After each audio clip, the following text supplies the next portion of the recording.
Hi, I'm Mike Drew, and I'm sitting here with Westfield State Catcher / Goalie Evan Moorhouse. Evan, pleasure to see you, my friend. Thanks for doing this. Oh, absolutely. Thank you for having me. It's an honor. Got a few things to ask you. Let's just jump right into it. Yep. So we'll start with the fact your last name is very well regarded here in the city, right? Yep. And that has been for years with your father and Right. things like that.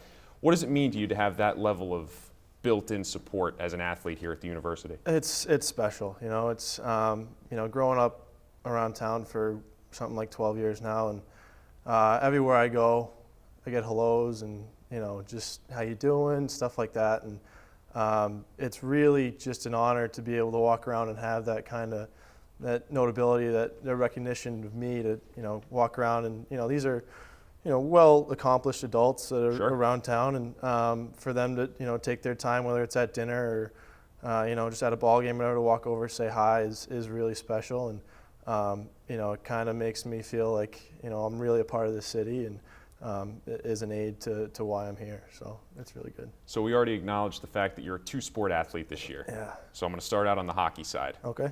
So what could possibly have been going through your mind the first time you put that mask on in practice, and all of a sudden you got these prolific scorers like Dalton Jay and Jackson Leigh flying down the ice at you full throttle? What's going through your head? It was, it was interesting. I had known Dalton, through the 4 years that we've been here. We had been buddies, and I was real nervous going in the first day. I was like, oh God, I'm not gonna touch a puck. He terrorizes a lot of guys. Yeah, he does. He makes people look silly, and that's not to put to shame the rest of the team. I mean, they're phenomenal athletes as well. And going in there, I told Dalton, I said, hey, you know what? Don't be surprised if I don't stop one puck today. I haven't seen something like that coming at me in a long time. And but I was excited. I think what really got me into it was their energy. They walked in the locker room and everybody kind of introduced themselves, and it was really easy transition for me to get back in and get right into it. And very nervous, obviously. It had been a long time, but as soon as I kind of got a couple off the shoulder and some that accidentally hit me, I think right. I felt a little more in place. And from there, it's just been trying to get better every day. So it was good. So goalie in hockey, catcher in baseball. How do you think that catching experience, if at all, helped you sort of reacclimate to the game of hockey? It's I think the biggest part's mental. In baseball, obviously, you go to at bat and you strike out or you ground out or whatever, and before you know it, the inning's over, and you got to put that out of your head and get right back in and go play defense. And at the catcher position, obviously, you're in every play, you get every pitch, you see the ball all the time. And I think transitioning into hockey again kind of allowed me to slow everything down for myself. If I was, missing pucks, or if I was, felt like I was doing something wrong, I had that wherewithal to be like, all right, slow down. This is a mental game. Take your time. Let's go back and do this, step by step, So I think the biggest part was mental. But physically, catching wise, I'm always in the squat, and hockey's very right. similar. So that was kind of, I was still in shape with my legs, which was good, because obviously any hockey guy knows that skating is going to wear you down on the legs, but being able to catch for so long, I think I still had that strength that was able to keep me in shape all the time.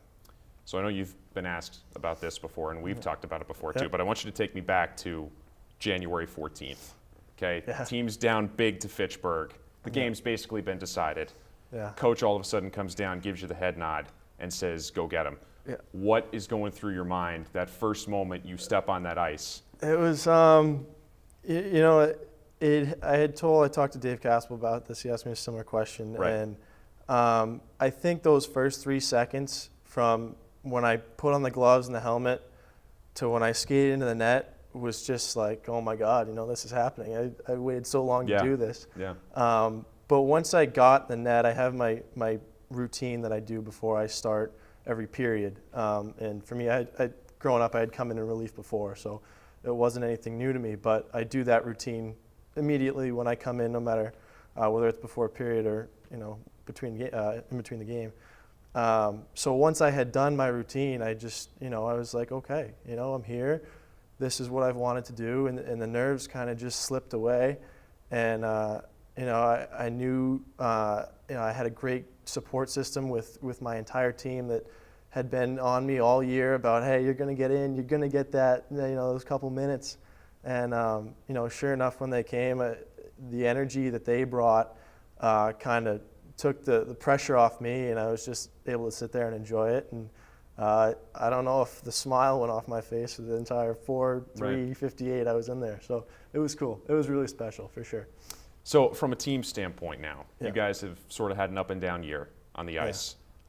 In the MassCAC tournament right now, as the 5 seed, you're going to be taking on UMass Dartmouth.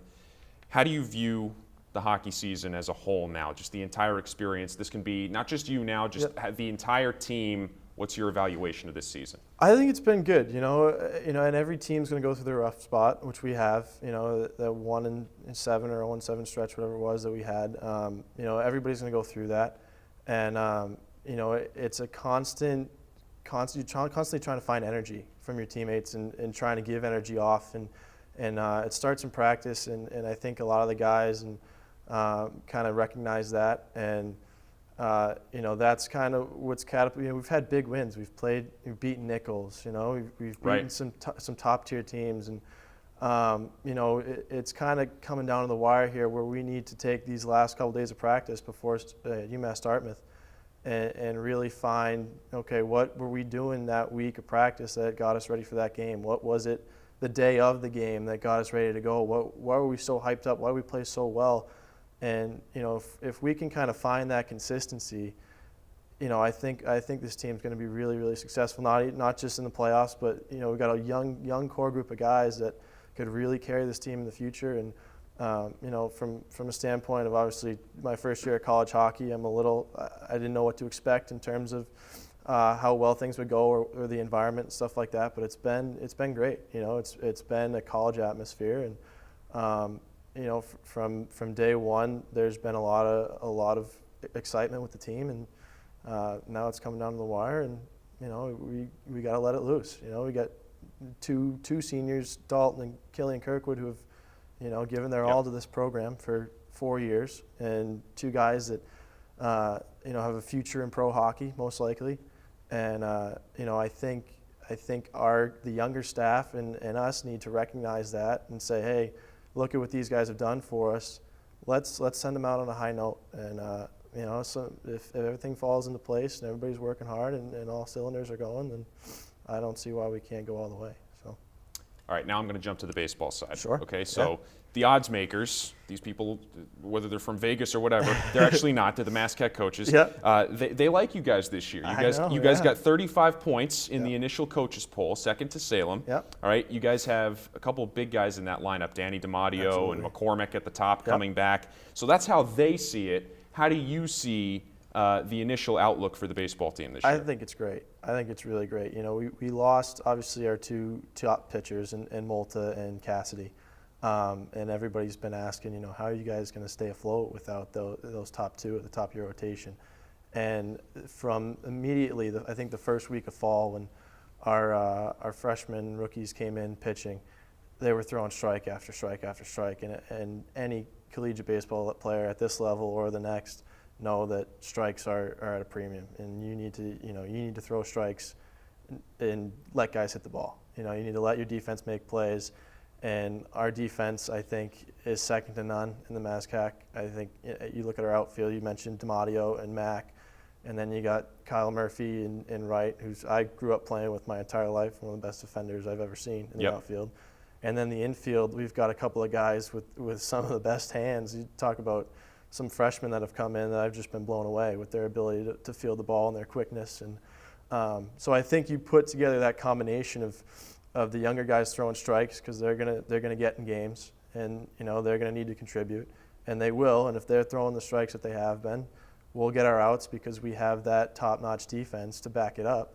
And then offensively, as you mentioned, McCormick, DiMatteo, you got speed with Sheridan and guys like that, and I think we have almost the perfect balance between guys that hit for average, guys that hit for power, and some speed, that we could really make some things happen if like, again, same thing with hockey, if we're all clicking and we're all committed. I think that 2 spot's accurate. But I always say, I learned early on in high school that our first goal is to make playoffs. And in high school, it was 10 wins. So, you got to make 10 wins and then get to playoffs. And your next goal is, all right, now let's win the conference. And then your next goal is, all right, let's win the first playoff game. So for me, I'm looking at, all right, let's make the playoffs and, go from there. But like I said, I have a lot of confidence in this group, and I'm really, really excited about what they all bring to the table.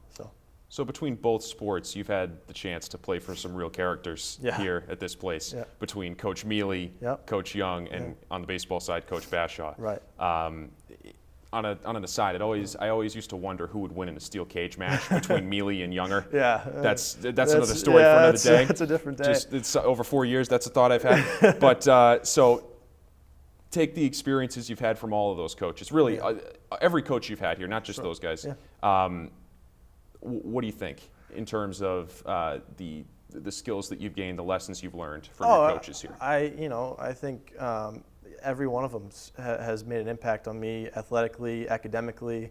I started out as a freshman kind of struggling with the balance of things, and it was just baseball at the time. It was the academics, going to class and then getting to practice and then trying to get in the weight room and then trying to do homework and get a decent amount of sleep, and do it all over again. And I think I struggled with that my freshman year, and then my second year when Coach Bashaw came in, he kind of saw that and recognized that and was like, you need to figure it out, and we'll sit down and talk about it. And he was one of those guys that actually made me keep going to study hall, and study hall is meant for freshmen and rookies coming in. They're required to go to, but he told me you're going to go. I think it's 4 hours every week in the fall. Right. And that made an immediate impact on me academically. And once I was able to kind of lift that load off and be successful in the classroom, it makes it so much easier to be successful athletically. You're not on the field worrying about, oh man, I just failed that test, or I got a whole bunch of homework. It made it so much easier in that sense, the athletic part. And then you come over to hockey, and like you said, you got some grinders with Bob and Mike Young, and those are some high energy guys as well. And it's been interesting, and they keep you on your toes for sure. They're not easily predictable, and which I think, like I said, it keeps you going and it keeps you guessing. But as an athlete, you gotta like that. You gotta respect someone that keeps you on your toes and really wants to get the best out of you, and they do that. And aside from pushing me, the support obviously is bar none between the 3 of them, 4 of them, the entire baseball staff. Obviously, with all this going on, their cooperation between each other and myself has just made this whole process an absolute breeze. So they've been absolutely fantastic. So sort of along those lines, when you look back at this year, and I understand that obviously the year's not over, we still have the baseball season to go and the end of the hockey season. Sure.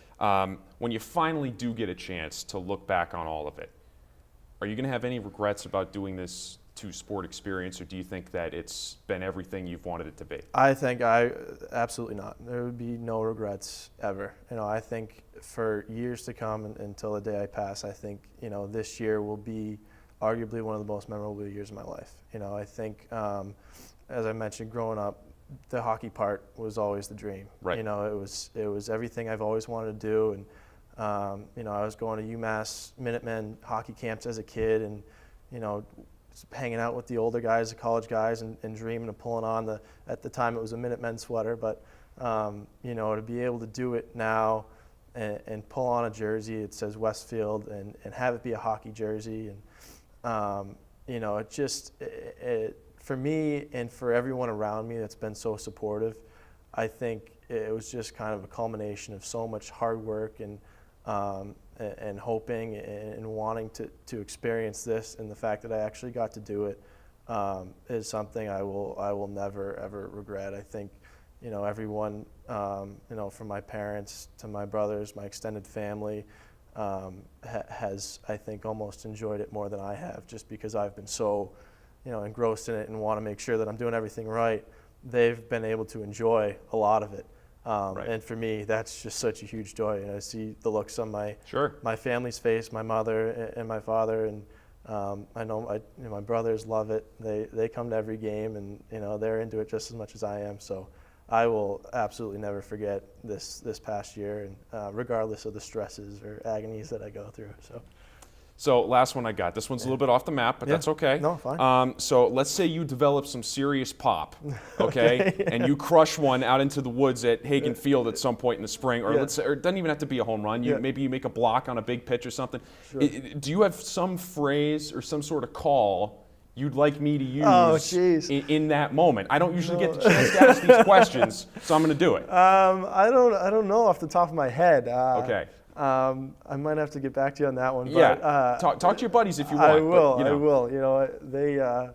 They all got their jokes and whatnot. And I know the baseball guys, my roommates, have always been ragging on me a little bit for the hockey stuff. So maybe on a block you can throw out a little kick save and a beauty or something like that. Ooh, I like that. And, I really like that. That could work, or a stacks the pads. Gets both of them in play there. That's good. If you could tie in the hockey to it, that'd be pretty cool. Yeah, definitely. Because I'm always checking it out post game. I love it. We got to get you as an assistant down there. Oh, that is awesome.